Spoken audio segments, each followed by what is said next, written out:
à tous et à toutes, bienvenue dans Paroles de Femmes. On continue notre série avec Audrey Mac qui est avec nous depuis le début de la semaine. Salut Audrey, tu vas bien? Bonjour mesdames. Salut Laure. Mon amie, ça va bien? Oui, très bien. Tiens, on va parler des relations, Laure, aujourd'hui. Donc on va voir comment s'aimer encore mieux. Et merci Audrey d'être avec nous dans Paroles de Femmes. Merci beaucoup. C'est une joie d'être avec vous, de revenir à la maison au Québec. Au Québec, merci à toi.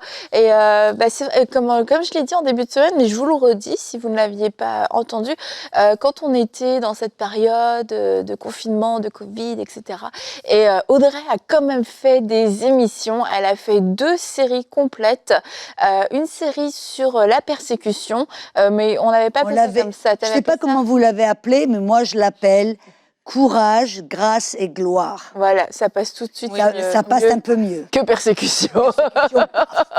Et c'était vraiment une très belle série. Moi, j'avais eu beaucoup de retours de gens qui m'avaient écrit personnellement parce que je crois que c'est un sujet dont on parle pas forcément énormément. Et puis, je pense que pendant longtemps, on s'est pas senti non plus concerné par la persécution quand on vit. C'est ça, on se dit bon. Puis en fait, la manière dont tu l'as apporté, c'est que ça ouvre les yeux qu'il y a une forme de persécution et le fait de pas en avoir conscience. Et ça veut dire que quelquefois, on peut juste la subir et diminuer notre témoignage, diminuer aussi notre voix et les actions que le Saint-Esprit nous pousse à poser. Et nous sommes dans ces temps où de plus en plus, on devra volontairement prendre position pour notre foi. Et je vous encourage vraiment à suivre cette série. Ça va vous fortifier. Et puis, ça va vous fortifier dans votre foi. Puis, on avait fait une série aussi, Audrey, sur la Trinité. Et une très bonne série aussi. Là aussi, quand tu fais des séries, en fait, les gens m'écrivent personnellement. Pour dire, ah ouais, merci, c'était vraiment une bonne série et tout.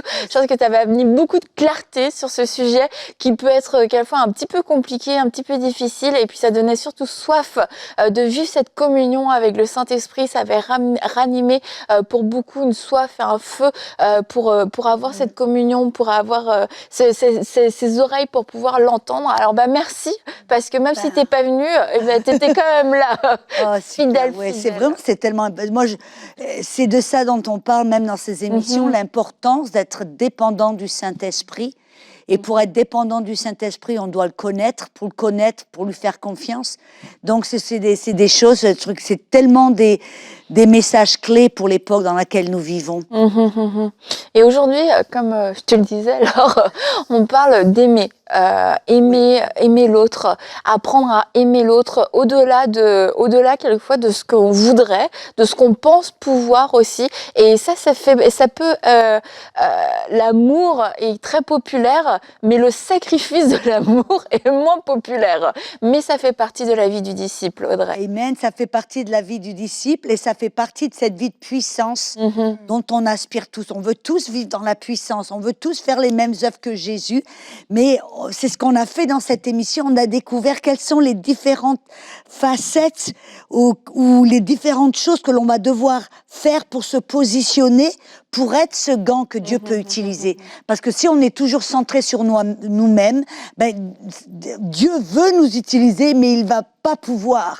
Et aujourd'hui, quand on parle de l'amour, l'amour, et quand tu dis le sacrifice, fait partie d'un de ces éléments qui est nécessaire pour pouvoir être ce gant, pour pouvoir permettre à Dieu d'agir en nous et au travers de nous.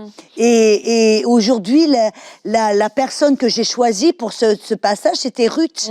On voit Ruth qui était même pas juive, elle était même pas de la nation d'Israël et elle avait perdu son mari. Donc, on peut même s'imaginer la douleur. Parce que souvent, les gens, quand ils traversent une certaine douleur, où ils ont perdu un enfant ou perdu un conjoint, des fois, on a tendance à vouloir se centrer sur nous-mêmes et vouloir un peu se recroqueviller, se dire « Oh, je souffre ». Et le fait, c'est qu'on s'handicape nous-mêmes. Ouais. Et on voit l'exemple de Ruth, là, qui, elle avait perdu Elle avait perdu son mari, elle n'avait pas d'enfant, elle avait perdu un autre, même son beau-frère, et maintenant sa belle-mère qui lui dit ben reste là toute seule parce que moi j'ai plus de fils à te donner.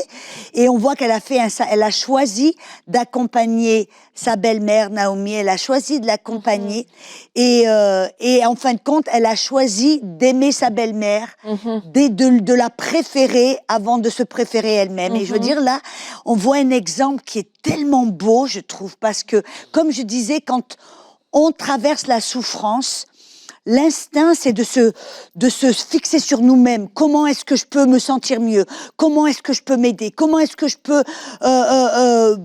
et on devient un peu recroquevillé sur nous-mêmes, et on voit en fin de compte que Ruth a choisi quelque chose de différent. Au lieu de se concentrer sur elle-même pour essayer de se sentir mieux, de se bénir, de s'aider, parce qu'après tout, elle aurait pu dire, ben non, je vais rester ici, ben je vais me trouver un mari, et comme ça, tout ira bien pour moi. Non, elle a choisi de préférer sa belle-mère en disant, non, je vais être avec toi, je vais prendre soin de toi, je vais t'aider. Là où tu vas, je vais aller. Et moi, on voit l'exemple de quelqu'un qui a préféré autrui avant de se préférer.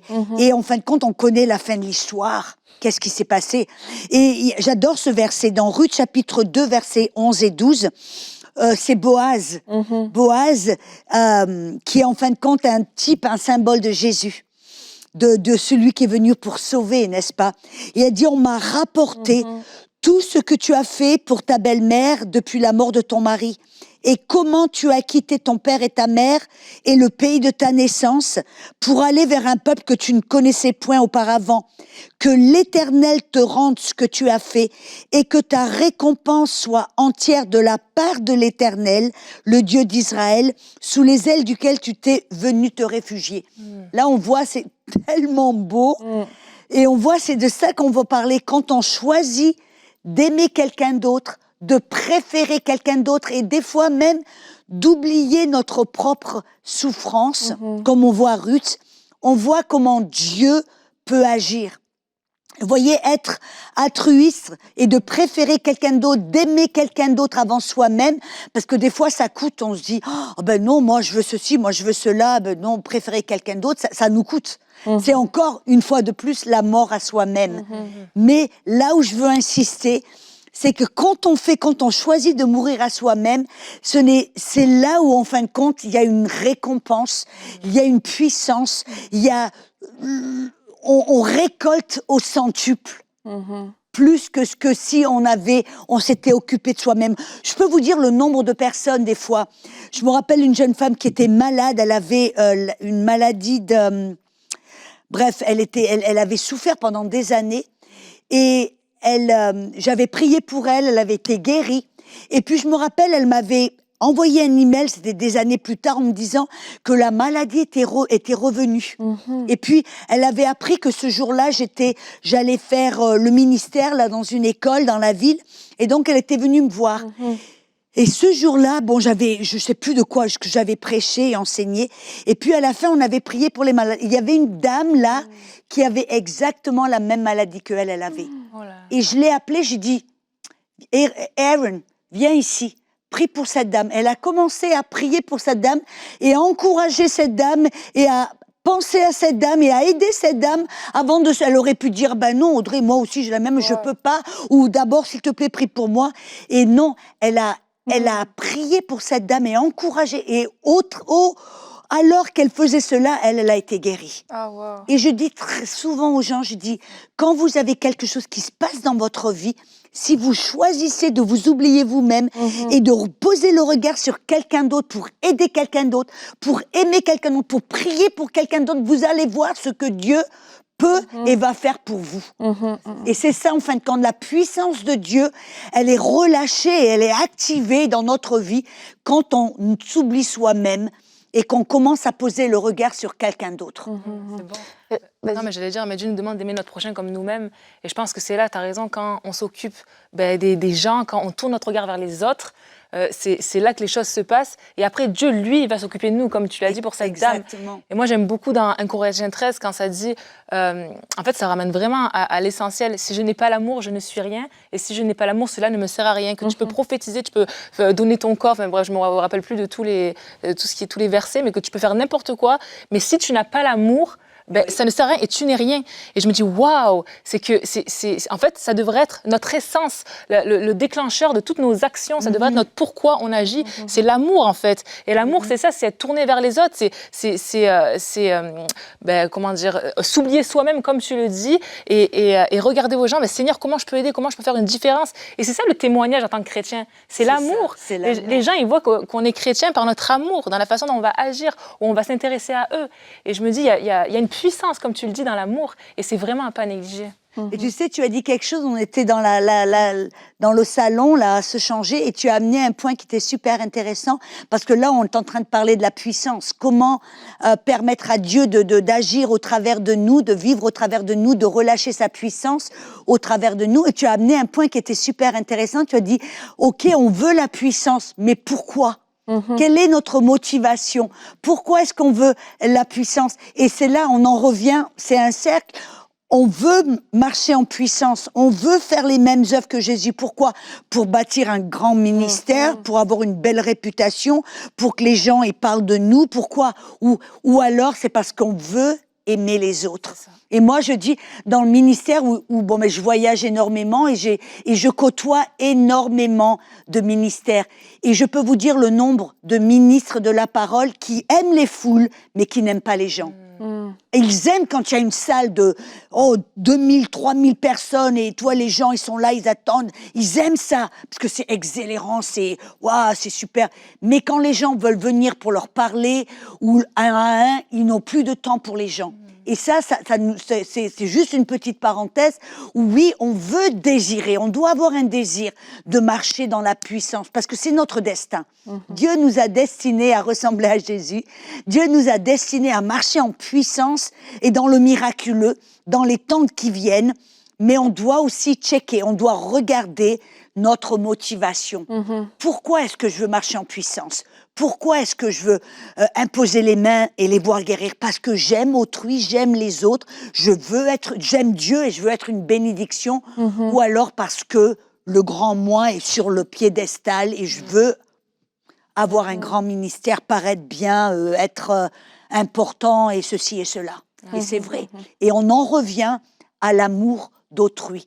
Et ça, et pour vraiment, je vais vous dire la vérité, pour en arriver à ce point où notre motivation est correcte et elle est pure. Parce que c'est ça que Dieu regarde.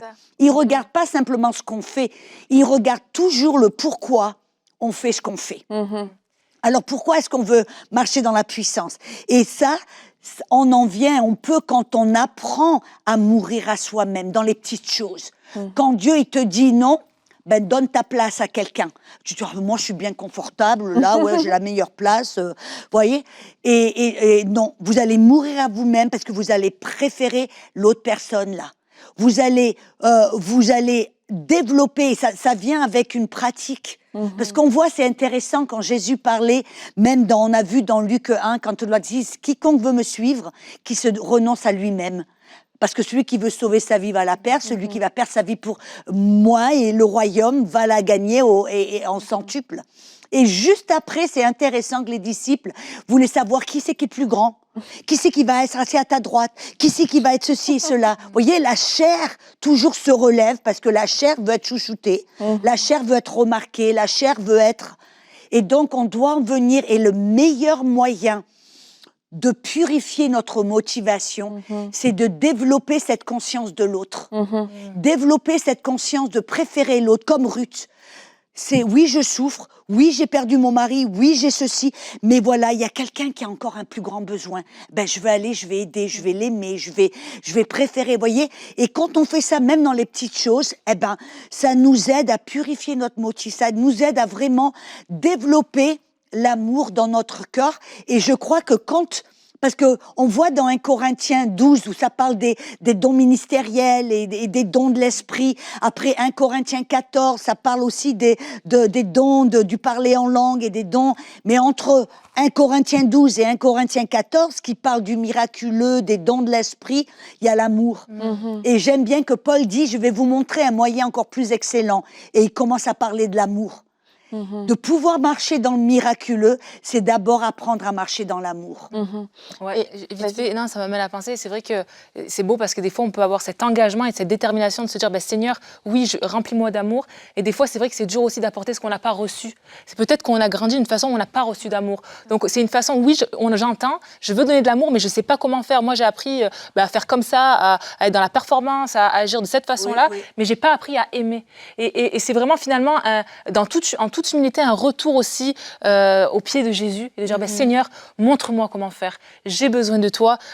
Donne-moi ton amour, donne-moi ton regard d'amour pour les autres. Parce que ça ne sera pas naturel. Aimer, c'est sûr, on est centré sur nous-mêmes. Et d'apprendre à l'amour pour Dieu, de Dieu pour nous. Pour nous. Revenir que combien on est. C'est ce que Éphésiens 3 dit, qu'on soit enraciné, fondé, enraciné dans l'amour. C'est ça. Et parce que sinon, je remarque que des fois, finalement, c'est ce qu'on disait un peu cette semaine, on va aller chercher chez les autres ce que Dieu aussi peut nous donner. C'est-à-dire que plutôt que de déverser cet amour-là, on va attendre l'approbation, la valorisation, les compliments et tout. Donc finalement, tu vis juste pour avoir tout ça. Mais non, mais Dieu veut te le donner pour que tu le déverses. C'est pour ça qu'on a enseigné là hier.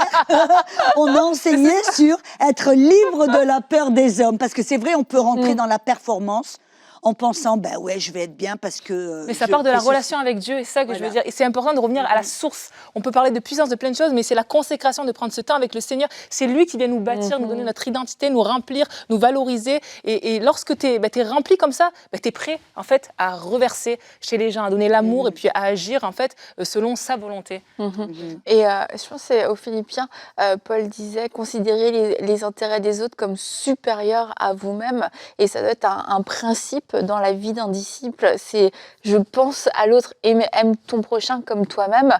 Si on n'a jamais cette notion du prochain, c'est quelque chose qui manque en fait dans notre vie. Si le prochain n'existe pas, ça veut dire qu'on est en train de manquer une voie d'obéissance. Il y a quelque chose qui nous manque.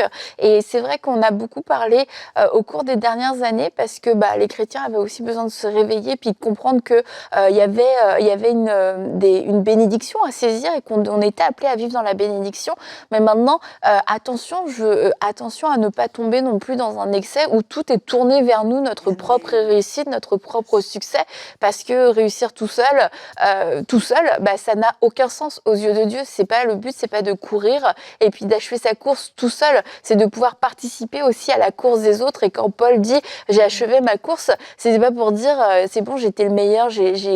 Paul a écrit des lettres en prison après avoir été flagellé, après avoir été laissé pour mort. Imaginez à quel point il pensait plus loin que sa propre vie. Moi, je lis des trucs, je me dis, le lendemain, il est encore là en train de parler. Je me dis, moi, il aurait fallu que je fasse une cure d'âme après tout ce qu'il a vécu. Et Paul avait cette mentalité, qu'est-ce que je peux apporter à l'église? Il y a des gens à l'autre bout, des églises où je peux pas aller, je vais leur écrire. Je suis fatiguée, j'ai été persécutée, j'ai été incompris. Même aux Corinthiens, ils ont mal parlé de moi. Je vais prendre le temps de leur écrire une lettre parce qu'ils ont besoin de connaître la vérité. Et c'est ça le vrai amour, c'est de pouvoir donner au-delà quelquefois de ce qui semble raisonnable, sans se tuer bien sûr, mais de pouvoir donner sans se dire ah non c'est d'abord moi, puis si il reste un petit peu pour les autres, on verra. Et d'ailleurs, je veux en profiter pour remercier tous les semeurs, vous tous qui avez déjà participé à cette grande campagne, parce que on a lu, j'ai lu quelques témoignages, et puis on en a encore lu avec l'équipe dernièrement des gens, mais il y a certains d'entre vous, vous avez tellement considéré l'intérêt du royaume de Dieu comme supérieur à vos propres intérêts. Plusieurs d'entre vous, vous avez décidé de prendre l'argent que vous aviez réservé pour des projets, quelquefois même pour des choses, des loyers, mais vous avez senti que le Seigneur vous avait parlé, vous disait disait de semer, et vous avez pris cet argent-là pour le semer dans le royaume de Dieu, eh bien sachez que Dieu est fidèle et Dieu honore votre foi. Et je veux vraiment vous remercier parce que vous avez été généreux au-delà de la sagesse, mais je crois que vous avez été généreux à cause d'un esprit de foi qui vous a stimulé à donner. Mais un grand merci à vous parce qu'il faut de l'amour pour pouvoir donner, il faut de l'amour pour être généreux. Surtout, je veux dire, oui, certains vous allez pouvoir venir. Tout à l'heure, on va parler un peu de l'auditorium, mais certains d'entre vous, vous n'allez pas faire d'émission, vous n'allez peut-être pas pouvoir venir, mais vous avez dit, c'est ce que vous avez écrit, certains, mais je sais à quoi EMCI sert, je sais le fruit que EMCI porte et va porter, et je veux participer. Et je me dis, quand je lis ces témoignages, c'est que c'est des personnes, tu vois, qui n'ont rien à gagner. C'est pas, je veux quelque chose en retour, invitez-moi à vos émissions. C'est non, je veux que vos émissions aillent le plus loin possible. Et du coup, j'ai envie de donner. Et je me dis, ça, c'est vraiment un amour Et c'est là, moi, je pense, c'est là où il y a le plus grand bonheur. Parce que Jésus a dit, il est plus heureux de donner que de recevoir. Et c'est vrai, j'aime bien ce que tu as dit, qu'on a tellement appris au sujet de la bénédiction que ça a fait en sorte des fois qu'on est devenu un petit peu égocentrique, égoïste. Amen. Et le fait de donner, ça nous fait sortir, ça brise cette chaîne. Mais moi, je dis toujours, quand on commence à rentrer dans ce cercle de bénédiction, à bénir les autres, on trouve un tel bonheur, une telle joie.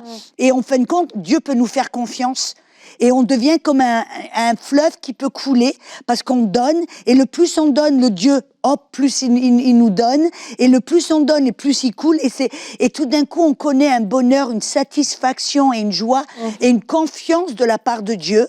Moi, je crois que ça, c'est tellement primordial de savoir Dieu peut me faire confiance. Il peut me donner de l'argent, il peut me faire confiance avec telle somme et il sait que je vais l'utiliser pour de bonnes choses, pas simplement pour moi. Et donc ça, je crois que c'est super important que les gens, quand ils donnent, quand ils s'aiment pour EMCI TV et pour cet auditorium, où 1000 places. Moi, je crois que ça, c'est une représentation, ça glorifie Dieu. Parce qu'il y en a qui disent, mais pourquoi vous avez besoin d'un auditorium avec 1000 places? Moi, je dis, ça va glorifier Dieu, ça va permettre à des milliers de personnes d'entendre l'évangile, d'être bénies, d'être guéries, d'être remplies du Saint-Esprit. Et chaque personne qui donne pour cet auditorium, pour que ça se fasse, chaque personne, c'est pas dans un auditorium qui s'aime, c'est dans la vie, l'éternité. Et c'est ça que les gens doivent voir. Ils sortent de eux-mêmes, ils choisissent de mourir à eux-mêmes en disant je vais donner de ce que j'ai et le semer. Et au travers de ça, en fin de compte, ils s'aiment pour l'éternité, pour la vie de millions de personnes. Amen. Parce que ce centre, ça touche des millions et des millions de personnes. Et on peut voir une photo de l'auditorium qui est encore en travaux, qui n'est pas encore totalement fini. Et dans cet auditorium, comme tu l'as dit, Audrey, c'est 1000 personnes.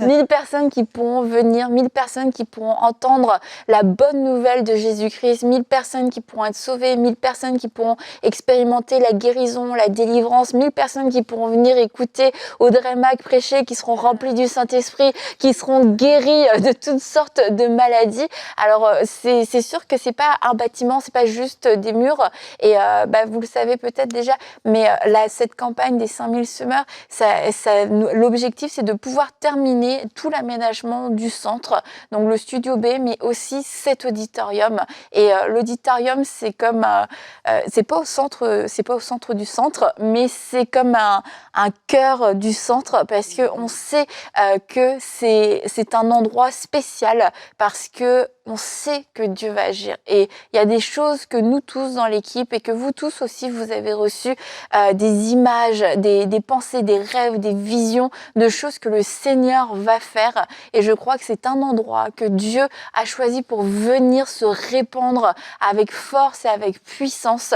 Et si vous avez l'occasion de venir aux futures conférences de MCI, eh bien, je vous invite à pouvoir venir. Mais si vous n'avez pas, si vous ne vous dites, moi, je pourrais pas y aller pour pour X raisons, déjà, ce sera retransmis, il y aura des lives et tout ça, on va enregistrer, mais vous pouvez avoir aussi cette satisfaction, comme Audrey elle a dit, que vous êtes en train d'investir pour l'éternité de milliers de personnes qui vont passer par ici. Et quand on pense, on a lu, Audrey, en début de semaine, on a lu des témoignages. Cette femme qui dit qu'elle avait été diagnostiquée bipolaire, elle avait envie de se suicider, mais parce qu'elle a entendu parler, elle a entendu ton message sur la foi, cette femme a saisi sa guérison et aujourd'hui sa vie a été transformée. Mais c'est une vie, mais il y en a des milliers et des millions comme ça que Dieu veut toucher. Mais cette femme, si elle s'était donné la mort parce qu'elle n'en pouvait plus, c'était des proches qui allaient être dans la tristesse, c'était des projets que Dieu lui a confiés qui n'allaient pas pouvoir être accomplis. Il multipliait ça. Je veux dire, on connaît tous des situations compliquées dans nos vies ou dans d'autres vies. Et je crois que ce centre, cet auditorium est un lieu où beaucoup vont venir et beaucoup vont pouvoir vivre des choses extraordinaires qui seront le tournant même d'une vie. Alors, on veut vous remercier de pouvoir participer à cette grande vision. Merci aux 5000 semeurs. Merci aux 5000 semeurs à venir. Et merci à vous tous qui avez déjà commencé à semer. Et vous pouvez aller, sur emcitv.com/5000 si vous voulez rejoindre cette grande famille des partenaires, ces 5000 semeurs. Et encore un grand merci de choisir d'aimer Dieu, de choisir d'aimer des gens que vous ne connaissez pas, sans rien attendre en retour. Un grand merci à vous tous. Mais je crois que Dieu est bon et que Dieu, dans sa bonté, donne une récolte aussi lorsqu'on s'aime, même lorsqu'on s'aime avec un bon cœur, dans le sens, écoute, moi je s'aime sans rien attendre en retour, mais Dieu est bon. Audrey, est-ce que tu voulais ajouter quelque chose? Juste quelque chose, quand on aide quelqu'un d'autre, parce qu'on peut-être on se dit, oui, il n'y a personne qui m'aide, il n'y a personne qui fait rien pour moi, mais il y a un principe que quand on fait quelque chose pour quelqu'un d'autre, Dieu va le faire pour nous. Et je crois que ça, c'est qu'on doit s'être libéré de l'esprit d'égoïsme, de compétition et cet esprit de comparaison. De dire, peu importe, moi je vais faire que quelque chose arrive pour quelqu'un d'autre. Et Dieu va le faire arriver pour vous. Amen. Merci Audrey, merci Laure aussi. Puis on va se retrouver encore toutes les trois et on terminera cette semaine de Paroles de Femmes ensemble. Alors soyez au rendez-vous demain pour une prochaine émission de Paroles de Femmes.